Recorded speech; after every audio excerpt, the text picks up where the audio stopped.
Absolutely. Totally. You guys have that. You want to slate that for me, Yes, please? José Ignacio Cuenca, this is for Spain. We've got enough to think about, enough to cry about, that's for sure.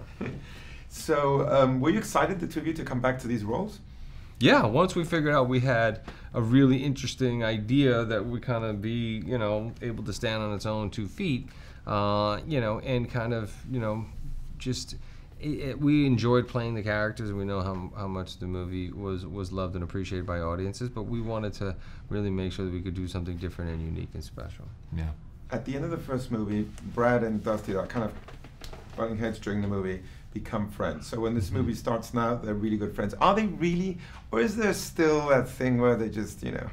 Well, that's you know, we give all the outward appearances that we've found this new kind of simpatico relationship where we're both working in concert with each other. We've figured out all the co-dadding responsibilities, and then, true to form, Kurt comes into the picture, Dusty's father, who kind of, you know, shines a new light in the corners, so to speak, and sees some, you know, some cracks in the edifice of what we've built. And it opens up a whole new can of worms and a whole new discussion for, not only for Brad and Dusty, but for all 4 of the dads, and in terms of how they relate to each other and how honest, you know, open and honest they are with each other.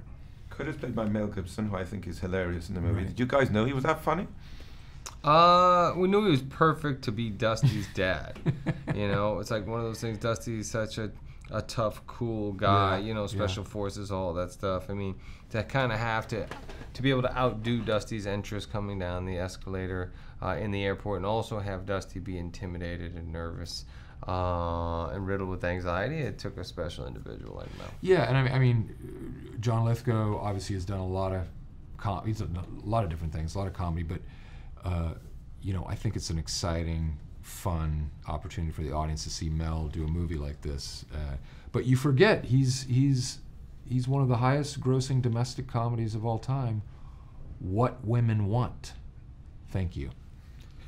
It's a different kind of comedy. Speaking of holiday comedies, One of, not the most. That would be Ted. No, for a rom-com. Ted was a rom-com. We did a lot of makeout scenes. But you're like John but Lithgow, you're but they R-rated. cut them out. Oh, okay. I was going to say, holidays, I forgot.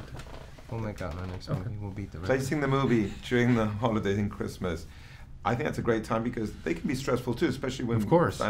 Can Yeah. be. Oh my God. That's like, I just can't wait for January 1.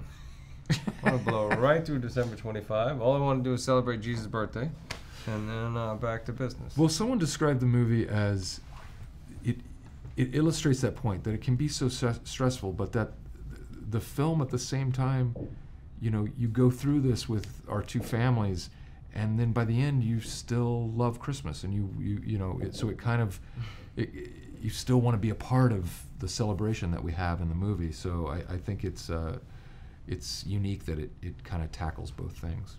Films that are fun to watch are not always fun to make, but it really seems like you guys enjoy these roles and enjoy playing the together. beginning. That's what I wanted to ask. We had an absolute blast. You know, it was one of those things where, you know, you're having almost too much fun. Yeah. You know? And you know, the same crew, same cast, and you know, John and Mel came right in and just kind of picked up and joined in on the fun. And Sean Anders is such an organized director. We always knew exactly what we were doing every day, and he really takes care of you. So it was always a blast. You guys got to improvise on set, right? Plenty, yeah. How does that work? We shoot what's on the page, and then we say, okay, time to get crazy. And it was funny because Mel, I remember his first day, Will and I, you know, we would shoot the scene, and then all of a sudden we'd start doing coverage, or we'd do double coverage so we could really riff. And then Mel was like, what's going on? What are you guys doing? What are they doing? And then he was like, okay. Yeah. Oh shit, I could do that. Yeah. And then just dove right in. Yeah. I guess people are going to ask themselves now, especially seeing your 2 parents in the movie kind of take off to Vegas, if there's going to be a Daddy's Home 3. Well, I might be following them around Vegas. And we just get a phone call or 2, you know, check in with them. You know, send some Road bail trip? money. Road trip movie? Possibly. Why not? Who knows? Just to wrap it up, what do you think makes Sean, you were talking a bit about Sean, have such a good voice in comedy? What makes him special? Both of you worked with some great directors before. I think Sean's interested in, obviously, making things as funny as they can be, which is a little bit of an obvious statement, but at the same time real. Grounded, real, and he wants to also, if he can find some sort of emotional connection, he's interested in that as well. And when you're able to get that kind of alchemy going, I think it increases your chances of making a movie that's interesting.